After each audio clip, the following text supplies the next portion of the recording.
ಕಲ್ಯಾಣಾದ್ಭುತಗಾತ್ರಾಯ ಕಾಮಿತಾರ್ಥಪ್ರದಾಯಿನೇ ಶ್ರೀಮದ್ವೆಂಕಟನಾಥಾಯ ಶ್ರೀನಿವಾಸಾಯ ತೇ ನಮಃ. ಧರ್ಮ ವಿಜ್ಞಾನ ವೈರಾಗ್ಯ ಪರಮೈಶ್ವರ್ಯ ಶಾಲಿನಃ ಆನಂದತೀರ್ಥ ಭಗವತ್ಪಾದಾನ್ ವಂದೇ ನಿರಂತರಂ. ಆಪಾದಮೌಲಿಪರ್ಯಂತಂ ಗುರುಣಾಂ ಆಕೃತಿಂ ಸ್ಮರೇತ್ ತೇನ ವಿಘ್ನಾಃ ಪ್ರಣಶ್ಯಂತಿ ಸಿದ್ಧ್ಯಂತಿ ಚ ಮನೋರಥಾಃ. ಪರಮಪೂಜ್ಯರಾದ ವ್ಯಾಸರಾಜ ಮಠಾಧೀಶರಾದ ವಿದ್ವದ್ಧೌರೇಯರಾದ ಶ್ರೀ ಶ್ರೀ ವಿದ್ಯಾಶ್ರೀಶತೀರ್ಥ ಶ್ರೀಪಾದಂಗಳವರ 80 ವರ್ಷದ ಒಂದು ಉತ್ಸವವನ್ನು, ಮಹೋತ್ಸವವನ್ನು ಭಕ್ತಾದಿಗಳೆಲ್ಲರೂ ಮಾಡ್ತಾ ಇದ್ದಾರೆ. ಆ ಭಾಗ್ಯವನ್ನು ನೋಡುವ ಸೌಭಾಗ್ಯ ನಮಗೆ ಸಿಕ್ಕಿದೆ. ವಿದ್ಯಾಶ್ರೀಶತೀರ್ಥ ಶ್ರೀಪಾದಂಗಳವರು ಮಹಾವಿದ್ವಾಂಸರು ಅಂತನ್ನುವುದು ಜಗಜ್ಜನಿತವಾದ ಮಾತು. ಕೇವಲ ವೈದಿಕರಲ್ಲ, ವಿದ್ವಾಂಸರಲ್ಲಿ ಮಾತ್ರವಲ್ಲ, ಲೌಕಿಕರಲ್ಲೂ ಅರ್ಥಾತ್ ಯೂನಿವರ್ಸಿಟಿ, ರಿಸರ್ಚ್ ಸೆಂಟರ್ಸ್, ಕಾಲೇಜುಗಳು ಇವುಗಳಲ್ಲೂ ಕೂಡ ಅವರ ಪ್ರಖ್ಯಾತಿ, ಅವರ ಪಾಂಡಿತ್ಯದ ಪ್ರಖ್ಯಾತಿ ಬಹಳ ವಿಪುಲವಾಗಿ ಹರಡಿದೆ ಅಂತನ್ನುವುದು ಕೇಳಿದರೆ ಮನಸ್ಸಿಗೆ ತುಂಬ ಸಂತೋಷವಾಗ್ತದೆ. ಪ್ರಾಯ ಇವರೇ ನಮ್ಮ ಮಾಧ್ವರಲ್ಲಿ ಮೊಟ್ಟ ಮೊದಲಿಗರು ಅಥವಾ ಎರಡನೇದವರು ಅಂತ ಹೇಳಿದರೆ ಚಿಂತೆ ಇಲ್ಲ. ಈ ತರಹದ ಈಗ ಸಾಕಷ್ಟು ಜನ ಆ ತರಹ ಪಂಡಿತರು ಸಿದ್ಧರಾಗ್ತಾ ಇದ್ದಾರೆ. ಆದರೆ ಹಿಂದೆ ಪಂಡಿತರಾದವರು ಯೂನಿವರ್ಸಿಟಿ ಲೆವೆಲ್ಲಿನಲ್ಲಿ ಸೆಮಿನಾರ್ಗಳಲ್ಲಿ ಭಾಗವಹಿಸಿ ಮಧ್ವ ಸಿದ್ಧಾಂತವನ್ನು ಪ್ರಚಾರ ಮಾಡುವ, ಶ್ರೀಮದ್ ಆಚಾರ್ಯರ ವ್ಯೂ ಪಾಯಿಂಟನ್ನು ಅತ್ಯಂತ ಸಮರ್ಥವಾಗಿ, ಸಮರ್ಪಕವಾಗಿ ಪ್ರತಿಪಾದಿಸುವಂತಹ ಜನ ತುಂಬ ವಿರಳ. ಘನ ವಿದ್ವಾಂಸರು ವಾಕ್ಯಾರ್ಥಗಳನ್ನು ಮಾಡ್ತಿದ್ರು, ಇಲ್ಲ ಅಂತಿಲ್ಲ. ಆದರೆ ಸವ್ಯಸಾಚಿಯಂತೆ ವಿದ್ವದ್ಗೋಷ್ಠಿಯಲ್ಲೂ ವಿದ್ವಾಂಸರ ಮಧ್ಯದಲ್ಲೂ ತಮ್ಮ ಪಾಂಡಿತ್ಯವನ್ನು ಮೆರೆಯುವುದು ಒಂದು ಕಡೆಗೆ, ಅದೇ ರೀತಿ ಸೆಮಿನಾರ್ಗಳಲ್ಲಿ, ಯೂನಿವರ್ಸಿಟಿಗಳಲ್ಲೂ ಕೂಡ ಆ ರೀತಿಯಾಗಿ ಮಧ್ವ ಸಿದ್ಧಾಂತವನ್ನು ಪ್ರಚಾರ ಮಾಡುವುದು ಮತ್ತೊಂದು ಮುಖ. ಇದೆರಡೂ ವಿಧವಾದಂತಹ ಸವ್ಯಸಾಚಿತ್ವ ನಮ್ಮ ಪೂರ್ವಾಶ್ರಮದಲ್ಲಿ ಡಿ ಪ್ರಹ್ಲಾದಾಚಾರ್ಯರು ಅಂತ ಪ್ರಸಿದ್ಧರಾಗಿರುವ ಆ ಮಹಾಜ್ಞಾನಿಗಳಿಗೆ ಅದು ಸಲ್ಲುವಂಥದ್ದು.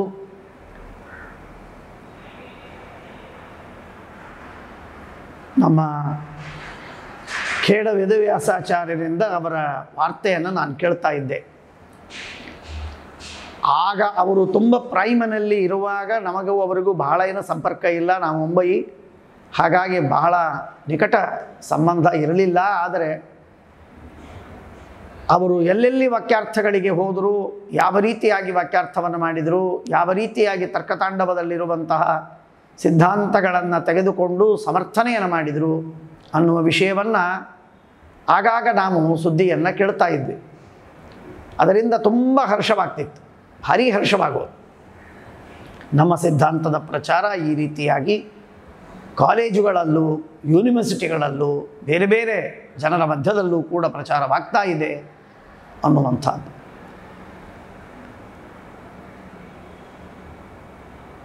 ನೂರಾರು ಸೆಮಿನಾರ್ಗಳನ್ನು ಅವರು ಅಟೆಂಡ್ ಆಗಿರಬಹುದು, ಪಾರ್ಟಿಸಿಪೇಟ್ ಮಾಡಿರಬಹುದು ಅಂತ ನನ್ನ ಭಾವನೆ.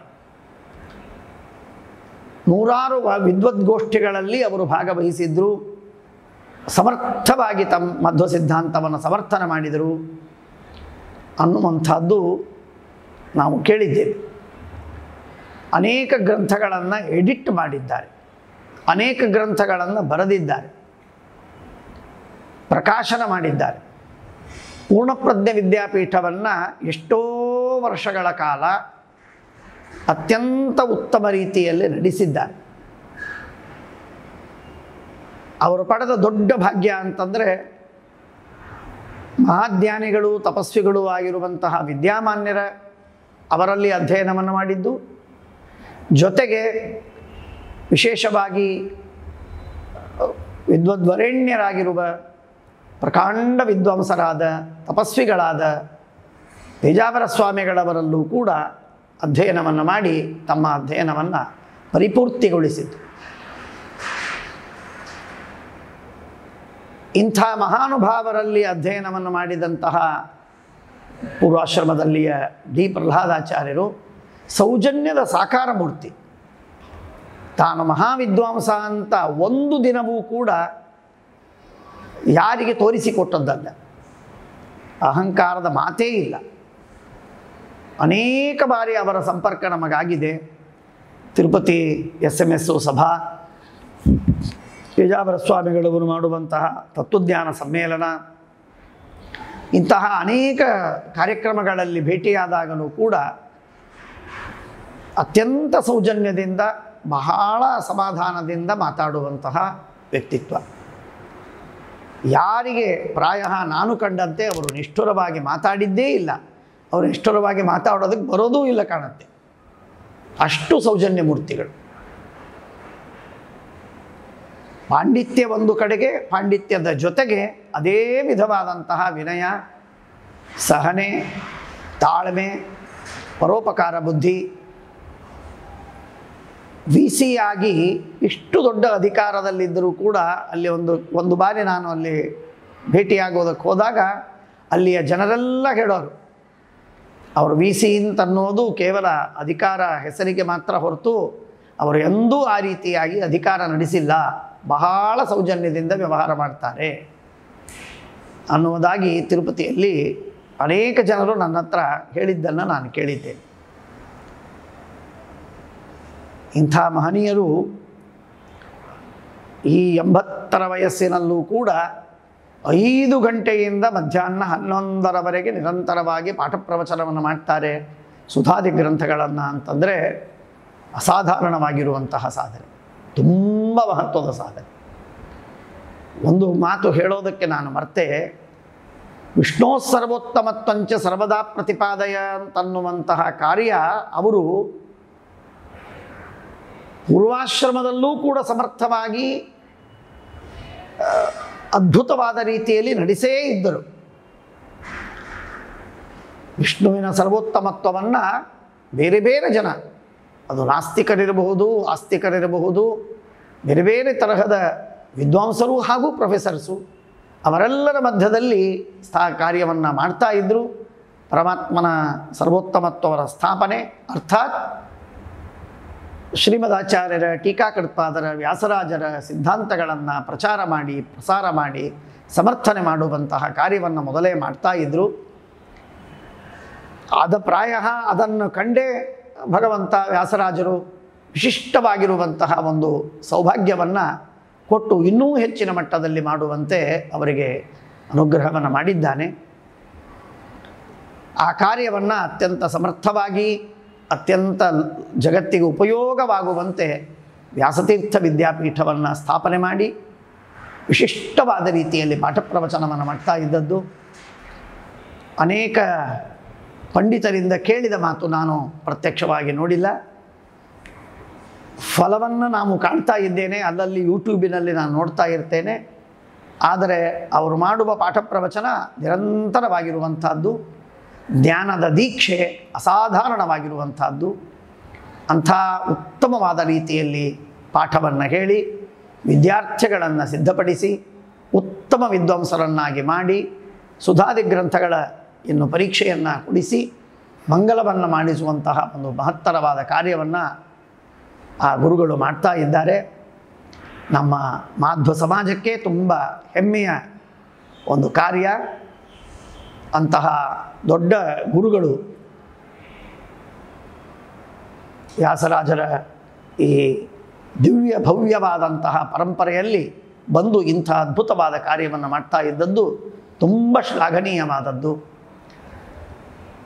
ಭಗವಂತ ಅವರಿಗೆ 100 ವರ್ಷದ ಆಯುಷ್ಯವನ್ನು ದೀರ್ಘವಾಗಿ ಕೊಟ್ಟು ಪರಿಪೂರ್ಣವಾದ ಆರೋಗ್ಯವನ್ನು ಒದಗಿಸಿ ಅವರಿಂದ ತಾನು ವಿಶೇಷವಾದ ಸೇವೆಯನ್ನು ಸ್ವೀಕಾರ ಮಾಡಲಿ.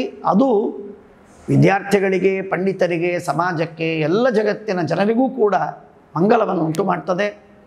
ಅಂಥ ವಿಶೇಷವಾದ ಅವರ ಆ ವಿಶಿಷ್ಟ ಸ್ವರೂಪಕ್ಕೆ, ಅವರ ಪಾದಾರವಿಂದಗಳಿಗೆ ನಾನು ಅನಂತ ನಮಸ್ಕಾರಗಳನ್ನು ಸಲ್ಲಿಸ್ತಾ ಆ ಮಹಾನುಭಾವರ ಆಶೀರ್ವಾದ ನಮ್ಮ ಮೇಲೆ ಇರಲಿ ಅಂತ ಅವರ ಪಾದಾರವಿಂದಗಳಲ್ಲಿ ನಮಸ್ಕಾರವನ್ನು ಮಾಡ್ತೇನೆ. ಈ 80ರ ವರ್ಷದ ಉತ್ಸವ ಕಾರ್ಯಕ್ರಮ ಅತ್ಯಂತ ವೈಭವದಿಂದ ನಡೆಯಲಿ. ಸುಧಾಮಂಗಲ ಇದೇ ರೀತಿ ಈಗ ಆಗ್ತಾ ಇದ್ದಂತೆ ಇದೇ ರೀತಿ ಇನ್ನೂ ವೈಭವದಿಂದ ಅನೇಕ ಬಾರಿ ಸುಧಾಮಂಗಲಗಳು ನಡೀಲಿ.